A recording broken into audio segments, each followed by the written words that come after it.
À Vire, ce samedi 10 janvier, environ 4000 personnes se sont réunies pour dire en silence, tous ensemble, « Je suis Charlie ». Mon papa a fait le débarquement pour combattre les Allemands. Et moi aujourd'hui, je suis son combat en tant que fils de libérateur, moitié polonais, moitié français. Voilà. Au niveau de votre lycée C'est important. C'est super important de venir ici pour soutenir tous les attentats qu'il y a eu. Soutenir la liberté d'expression, tout ça. Tous les profs et tous les lycéens sont tous derrière et ils manifestent leur soutien à travers des projets tels que des affiches, des travaux d'art, des sculptures. On a vu Je suis Charlie partout dans le lycée. Vous êtes de quel lycée? Le lycée Marie Curie. Moi du lycée La Place de Caen. Dans son essai sur le mérite et la vertu, Diderot nous prévenait « Du fanatisme à la barbarie, il n'y a qu'un pas ». 2 siècles et demi plus tard, l'avertissement du philosophe des Lumières conserve un caractère d'actualité. Mardi matin, à Paris, un commando a franchi ce pas. Il a commis un acte barbare, un attentat, une tuerie. Et cela au nom d'une conception fanatique de la religion. En prenant comme cible la rédaction d'un journal, les auteurs ont signé une véritable déclaration de guerre à la République. Ils ont exprimé de la façon la plus radicale la haine que leur inspirent tous les principes, toutes les valeurs démocratiques qui fondent celle-ci. Et en premier lieu, la liberté d'expression et la liberté de la presse, qui en constituent le premier vecteur.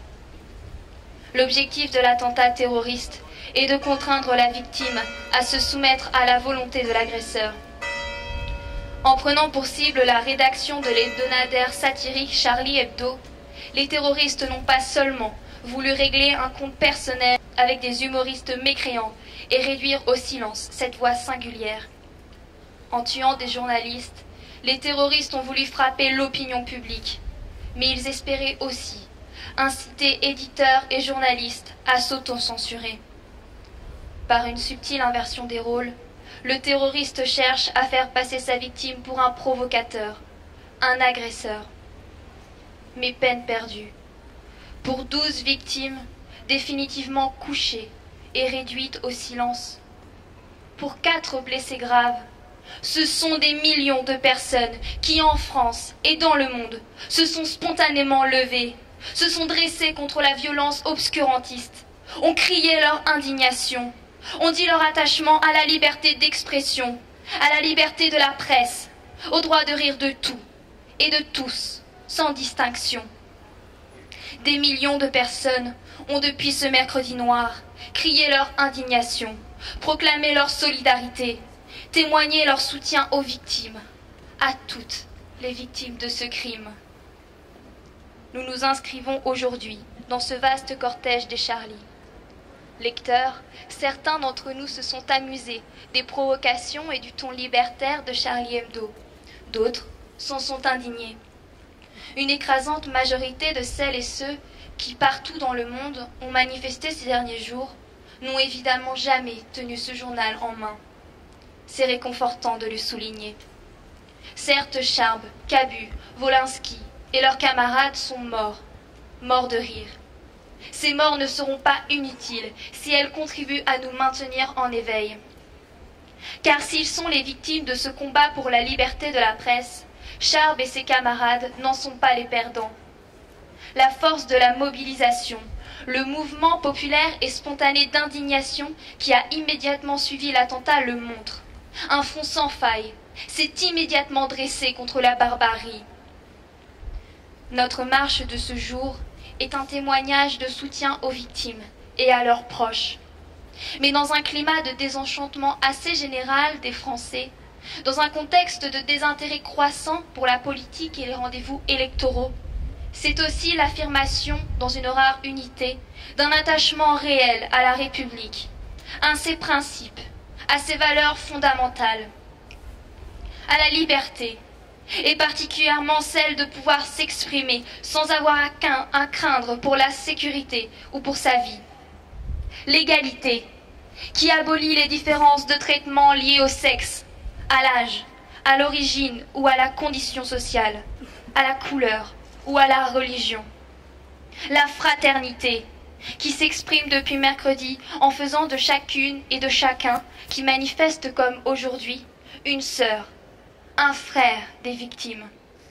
La laïcité, enfin, qui, si elle ne figure pas au fronton de nos bâtiments publics, apparaît plus que jamais indispensable pour préserver l'unité et l'harmonie de la société française, travaillée en profondeur par la montée des radicalismes religieux et de l'intolérance, des affirmations identitaires, de l'égoïsme. Se rassembler et marcher ensemble, nous le comprenons tous. Cela peut sembler dérisoire pour enrayer la montée et l'expression de la violence. Nous perdrions notre temps si c'était la seule réponse à l'enchaînement des événements de ces derniers jours. Nous devons donc veiller à ne pas prendre prétexte du comportement de quelques islamistes dévoyés pour stigmatiser une religion et l'ensemble des musulmans. Pas d'amalgame. Nous devons prendre garde que les auteurs de cet attentat terroriste ne deviennent des héros ou des martyrs aux yeux d'une fraction de la population, comme ce fut le cas pour Mohamed Merah. Mais nous devons aussi nous interroger sur les raisons de l'attrait qu'exerce cette religion sur certains jeunes en manque de repères. Nous devons nous interroger très sérieusement sur les raisons de ce mal de vivre qui pousse des jeunes Français à se convertir et à se radicaliser très rapidement. Nous devons nous interroger sur les raisons qui inspirent un tel rejet, une telle haine de notre société, de notre mode de vie dans une partie du monde et jusque chez nous, poussant des milliers de jeunes à s'enrôler sous la bannière verte de l'islam radical pour aller faire la guerre dans des pays et pour des causes dont ils ignorent tout. Nous devons nous interroger sur notre difficulté, voire même notre incapacité à intégrer une partie de notre population. La République a longtemps pratiqué l'assimilation. Puis, au nom du droit à la différence, elle a renoncé à sa volonté assimilatrice pour ne plus souhaiter pratiquer que l'intégration. Aujourd'hui, c'est une évidence. Elle peine à intégrer tous ses enfants. Se poser ces questions, c'est s'interroger sur les valeurs républicaines, sur notre conception de la démocratie, des droits de l'homme, de la citoyenneté, et sur la façon dont nous pouvons et devons les réaffirmer haut et fort, les faire vivre et les faire partager.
Nos combats.